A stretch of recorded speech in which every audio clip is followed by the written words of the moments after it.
Okay, so hopefully I don't have to put the time and date right down there anymore, so I can just put the location on it, because the time and date should be right here if the settings that I just put on this damn thing are working properly.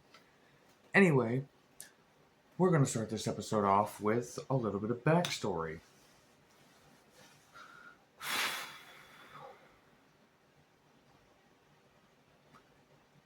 I have been sending a message and made it my personal mission to put over the younger talent in the dojo on the YouTube channel for DG Dojos. Whenever it comes to live shows, our paid audience, I do whatever the hell I am told to by the booker, Drake. Whenever it comes to dojos and we get that freedom to do what we want, I'm putting all the kids over. The young kids. So first you're going to see, and it's funny that I call him a young kid, because he first off makes way more money than I do. But he's also pretty damn mature. He's very easygoing. I actually can't wait to work an actual match with Nate Bourne, because the dude's good. The dude is so fucking good. So that's the first match you're gonna see. Then you're gonna see my match with Matthew Osborne. Now the thing about my match with Matthew Osborne is that he's 2 years older than my oldest son. He's around the same age as my kids. So wrestling him was like wrestling my son. Was like wrestling my own kid. It was fun. I actually had a blast wrestling Matt. I even took a bump off the second rope because our finish got fucked. You'll see that. You won't see the finish getting fucked, but you'll see that. And then I actually, now that I realize it, need to go and find the Rumble footage, because I had him eliminate me from the Rumble too. My mission is to put over all of the young kids that are in the dojo. So, here's some footage.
that watermark that I mentioned is only for photos. So all this shit I was doing just makes me look like a generalized idiot. And fuck it, we're keeping it. Also, whenever I pointed right down here, whenever you look at YouTube, I'm pointing at the opposite camera. Or I'm pointing at the opposite corner on YouTube. It's actually going to be that corner that I'm pointing at. Because this is my right shoulder. This is my left. But as you're watching it right now, you'll see it as my left side and right side. Or I guess my left side and right side. It's not how it is in real life. I hate cameras. They're so stupid. At least selfie cameras are. If I turned it around, it would be a whole different thing. Anyway, I'm going off on a tangent. I guess this is just filler for the 2026 marathon because the 2025 marathon's coming out in July. And it's 7 fucking hours long. Holy shit. I did 7 hours worth of my own vlog last year. That's crazy. I mean, in the grand scheme of things, over the full amount of time throughout the year that I did the vlog, like 7 hours isn't that much, but to watch it all, yeah, that's crazy. So we'll see how long this year's is, because the length of the videos has cut down significantly. I don't do hour-long videos like that all the time. The first one is an hour long because it's my list for 2025 or whatever, and I don't even remember what the hell that video was. So I'll find out whenever I wind up watching the 2026 marathon. But yeah, by the way, 2026 marathon, January 8th, 19. That's my birthday. January 8th of 2027 is most likely going to be the day that the 2026 marathon comes out. Because that's what I try to do. Well, once I actually release the 2026 marathon, and if you're watching this during the 2026 marathon, then I'm caught up. And there won't be another marathon released until January 8th, 2028, because that'll be the 2027 marathon. You get how this goes? Fantastic. Alrighty. I think that's it for me for the night. Hope you enjoyed that footage. We'll see how the rest of this week plays out, because, well, shit happened. Card subject to change. Skewed angle, so I know the difference, but a little bit of background on that Rumble. Number one, it opened up with Bennett taking that double superplex because both of his shoulders were hurting that night, and he literally looked at me and he's like, "Hey, you're right after me, so do me a favor, and as soon as you get in there, eliminate me. Get me the fuck out of there." Gotcha, buddy. No problem. I will do that for you, because I understand whenever it comes to Rumbles, sometimes I just want to get in and get the ever-loving fuck out. Number two, I turn around and I didn't know if Ricky was going to bump me or if he was going to bump and feed for me. You can evidently see if you go back and watch it that he was going to bump and feed for me, but I blew whatever the fuck we were going to do, so whenever he throws that punch and I go down, he knocked the fuck out of me. Like, my cheek hurt for days, if not a week. But Bryce slides in. Shout outs to Bryce, longtime friend, and he's in the dojo because he knew that I was training there, so haha.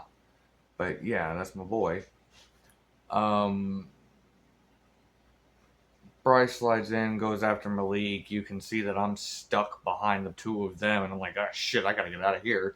So as soon as I got the open opportunity, I went right over to Matt Osborne, and I started to lift him over the top rope. And as he gets over, I was like, no, no, no, no, no, don't go out.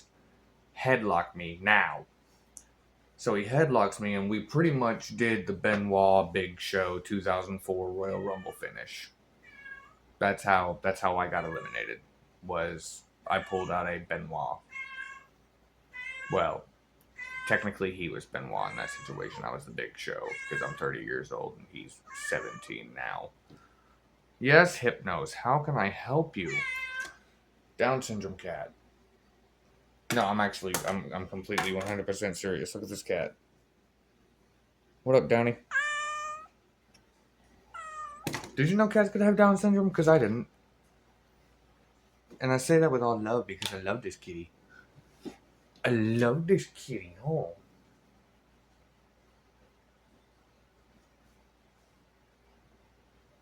You say hi? Meow.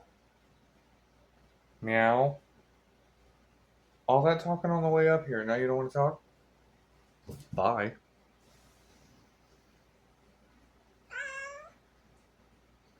You bastard.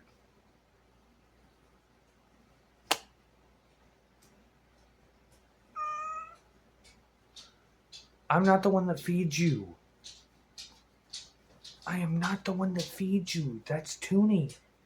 Toonie feeds you. You little shit. God, you're so cute. You really are a cute ass cat. I hope you know that.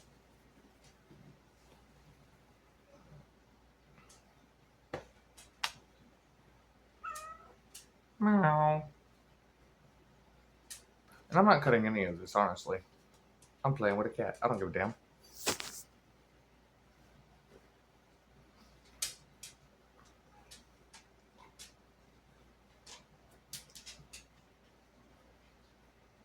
It's not the first time I played with pussy on camera. Okay. So,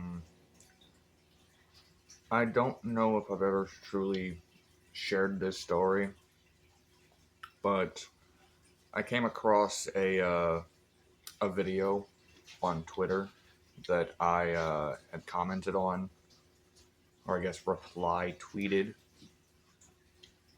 a few months back. Somebody liked my comment, and I got the chance to rewatch the video, and I just kind of want to share with you what truly got me back into the ring after so long. So, first things first, I'm going to play the clip of the video, and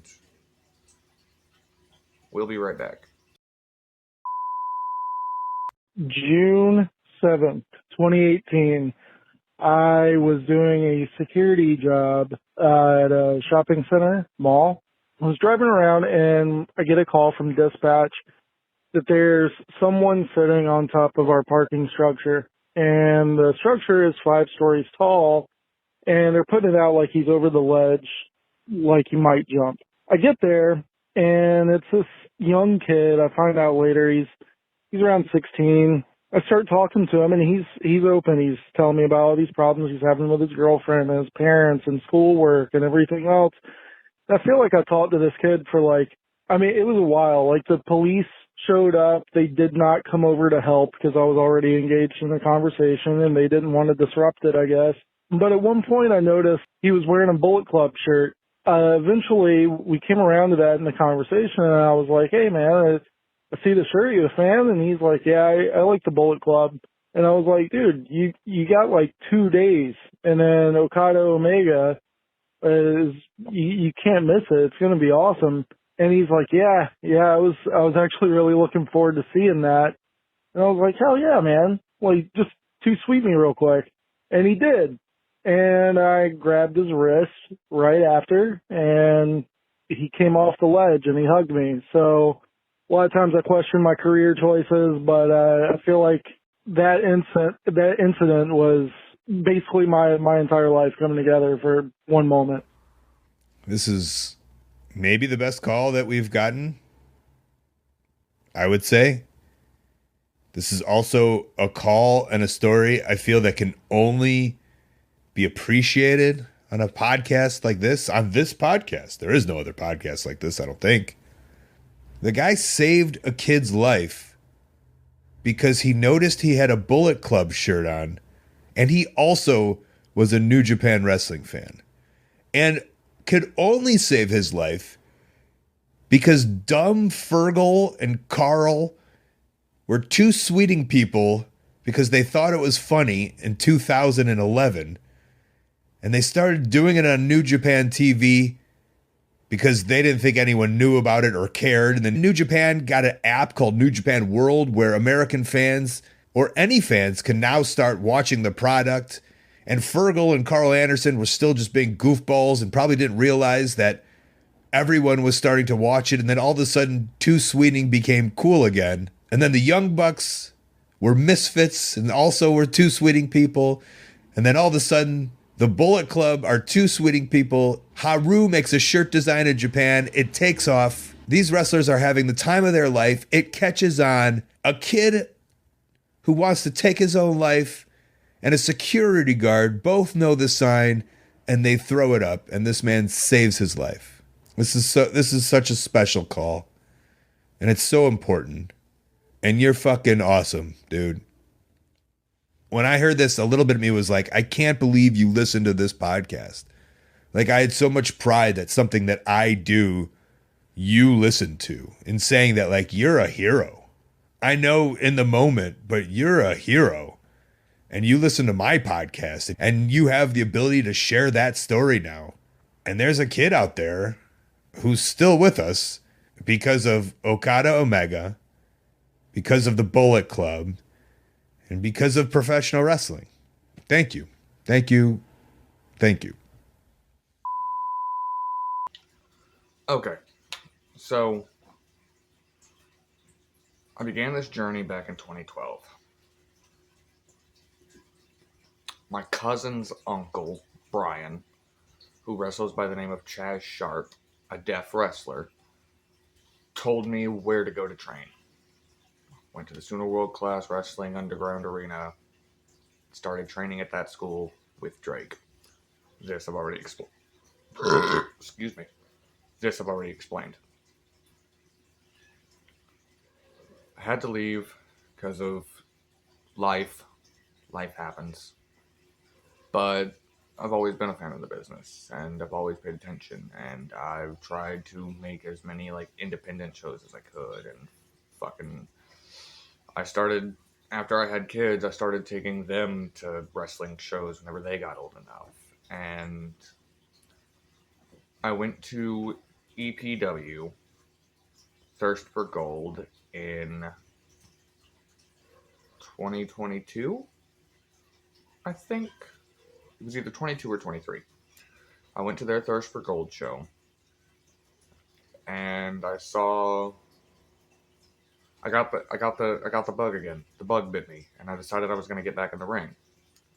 But I wasn't able to at that moment in time because the woman I was in a relationship with at the time didn't want me to go wrestle.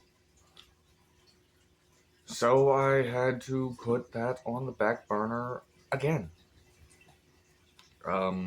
Fast forward, we break up, and I'm alone in a house, and just every night I'm drowning myself in alcohol and trying to run away from my sorrows.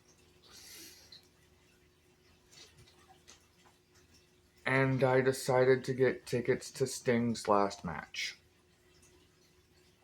Revolution 2024.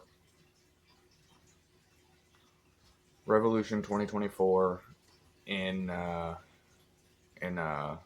Carolina. The first time I've ever been that far out east. Unless you count Pennsylvania, because I've been to Pennsylvania several times. Love Philadelphia. My father wound up going with me. And that was one of the best nights of wrestling I had ever been a part of. I enjoyed watching Danielson and Kingston I enjoyed watching Garcia and Christian. I enjoyed a lot of the work on that night, and I got to see Will Ospreay's debut in AEW as a full-time contracted AEW wrestler against Konosuke Takeshita, and it was just, that was the match. That was the match that made me decide I was going to wrestle. And then, of course, Sting's retirement with Darby against the Bucks, and it was an amazing night. But I bought those tickets several months in advance, like 3 or 4 months in advance, because I knew I would hold out.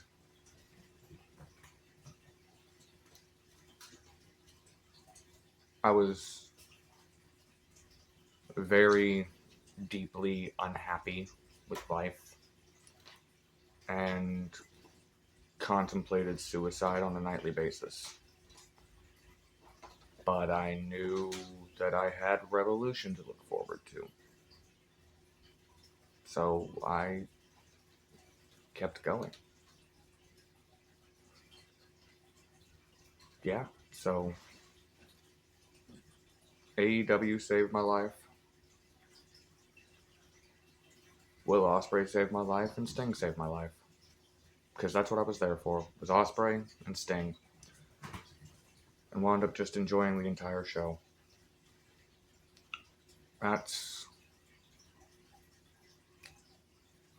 think the only person that actually knows that is my dad, who went with me. My dad knew I needed that night. My dad knew I needed to just get away from all of my problems, from all of my feelings, and just enjoy the one thing that has been a constant in my life, and that's professional wrestling. I was originally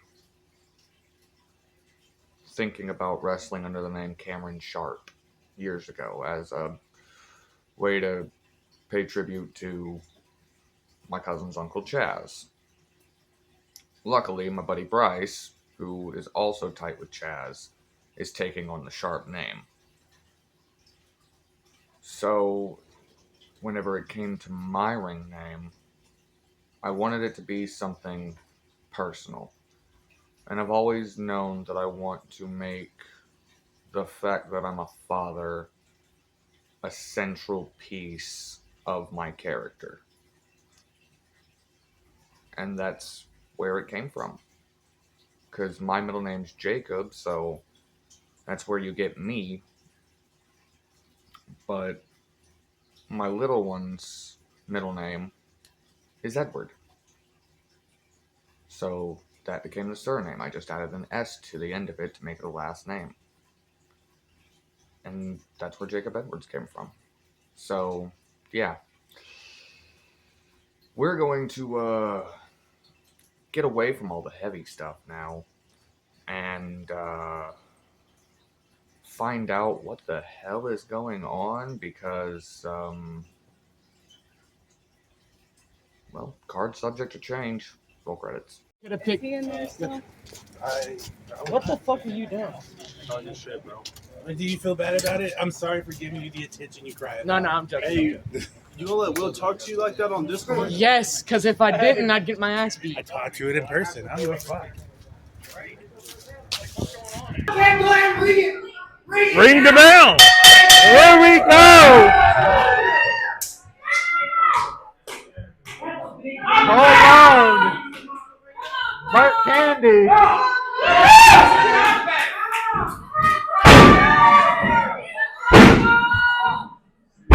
I do believe Cole Bond's not going to win that exchange.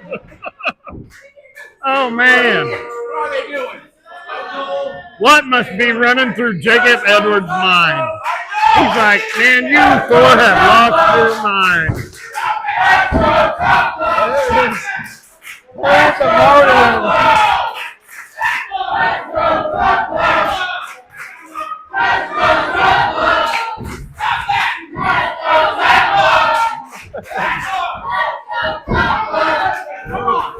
like tough love, Rock. It's A liar, Rock. Test of strength. and now he's got him dancing. Oh, not test of strength. Belly bump. Oh, just throwing Cole Long into the corner. Oh, he's telling him how to be quiet. Cole Long is in a bad spot. Oh, hey, Oh. hey, ref, that's not legal. That is one of my favorite moves. It is effective. And he is Noogie Love. Noogie is also effective. Oh, there's the chop. We were looking for it. Yep. Oh, choking the life. Jacob. And again. And those are what Jacob Edwards is known for.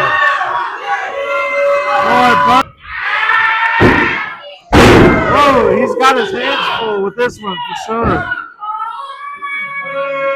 That's a pin attempt, ref. What are you doing? He said no. He said he knows.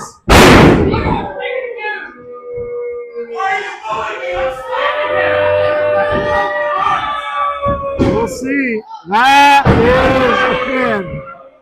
1, 2. Trying to get involved. He's had enough. And unfortunately, it cost Del Reese to turn his back. Yep. And he's telling him, I can't do nothing if you don't. He said, get out of the ring.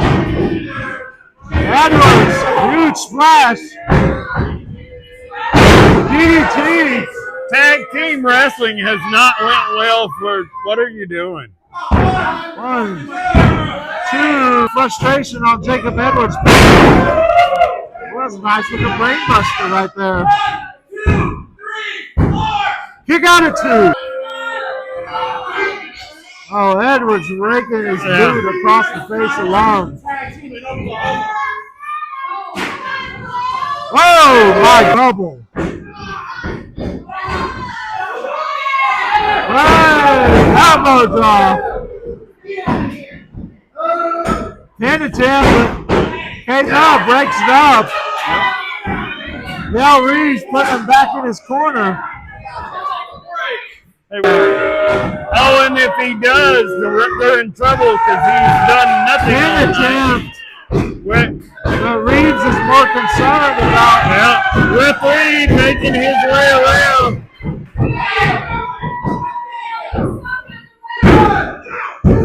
Oh, Burt gonna use Edwards as a battering ram. Driving those elbows into Cole Long. And Cole is taking a beating from this team. He's taking an absolute beating. Oh! Almost a spike DDT. Kick out! He's on Tough Love's side. Edwards setting him up. Oh, put him down. Mocked him before giving the pedigree. And going for another one. Oh, guess he moved out of the way. Set up and make a tag, man. Making his way to the Here comes Jacobs.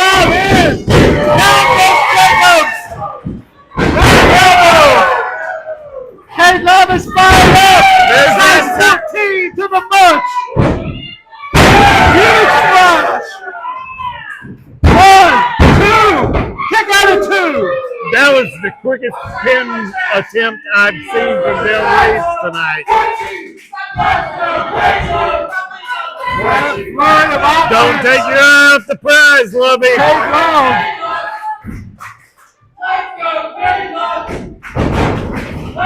Oh, he misses. Oh, super kick. Got Love reeling. He's in no man's land. Yeah, he's in the wrong corner. Edwards taking out his own partner. Tag.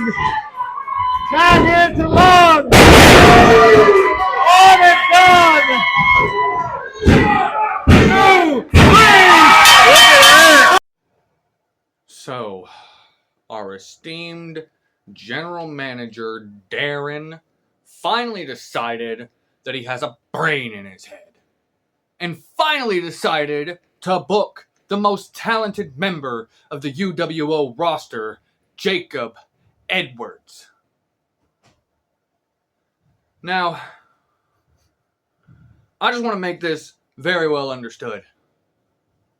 Cade, Cole, Tough Love, Bert and I would have had you tonight if it wasn't for that special guest referee, Dale Reeves, deciding he was going to make it all about him.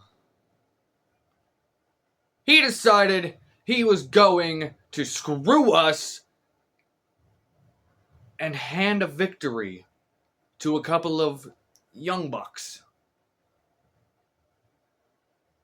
Okay, Dale. You want to get involved in my business? You want to cost me a match? Don't think this is over. I will see you very soon. And guess what? There will be no raise hail, praise Dale. It's gonna be rest in peace. So, last night was wild. Me, Cade, and Cole didn't really know what we were gonna wind up doing until the show. Wound up teaming with Bert Candy against Tough Love. My first time being able to wrestle those two, so that was fun. I'll show highlights.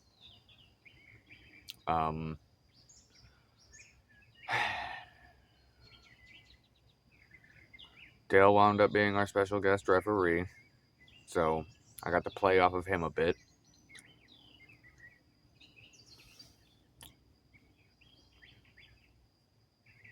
Got up this morning, finished up editing the weekly promo challenge,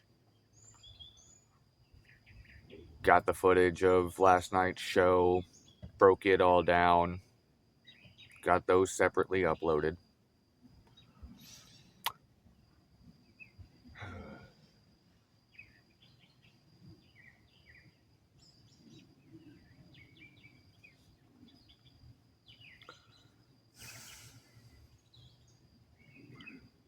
And I'm just going to make this evidently clear. My night working for UWO doesn't stop when the show's over and the fans are gone and we've got the arena cleaned up.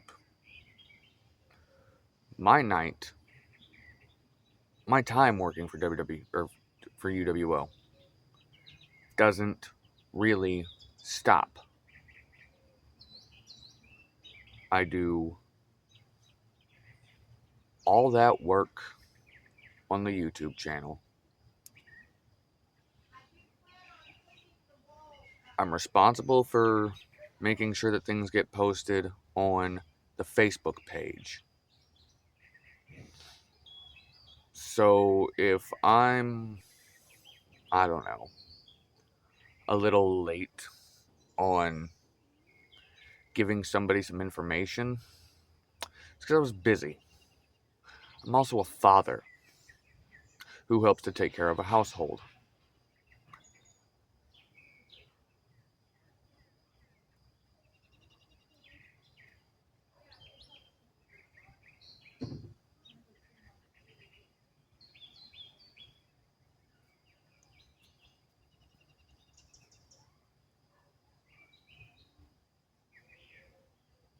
Lot of egos.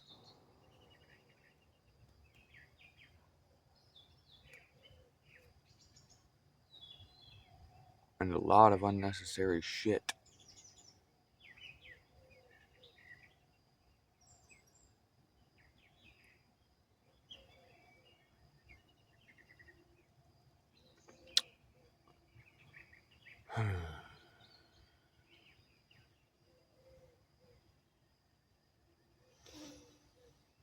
Yep.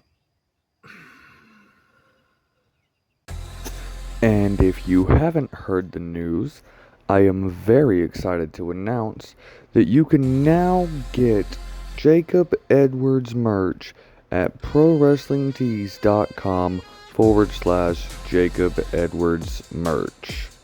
Go ahead and click that link in the bio, and thank you for your support.